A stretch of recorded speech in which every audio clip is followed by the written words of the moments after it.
Hello বন্ধুরা, দেখো আমাদের ছাদের উপরে একটি আনারস হয়েছে। এই আনারসটা আমার মা লাগাচ্ছে। এখন দেখো, এই দেখো কতগুলো ফুল, এখানে হলুদ, এইগুলো হলো ঘাস ফুল, যেগুলো এখনো ফোটেনি, ফুটবে।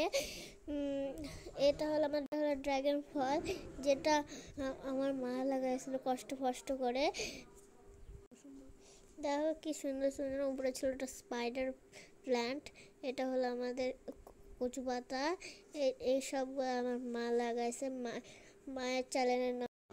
এটা হয় নীলকণ্ঠ গাছ।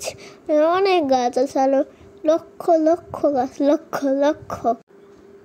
এটা কত সুন্দর দেখতে না? এটা হলো আমাদের পদ্ম ফুল। এই দেখো এখানে একটা কলি ফুটছে, এই দেখো ওইদিকে একটা কলি ফুটছে, যেটা তুমি দেখতে পারো, পরে দেখাই দিব। এগুলো সব সব সব আরো লক্ষ লক্ষ ফুল হচ্ছে, কতগুলো দেখাবো। আর টাইম 1 ঘন্টার, অনেকক্ষণ টাইম। এই ফুলের নামটা বলে দিতে গেলে হলো বেলি ফুল। ওয়াও! এটা হলো আমাদের কাগজ ফুল।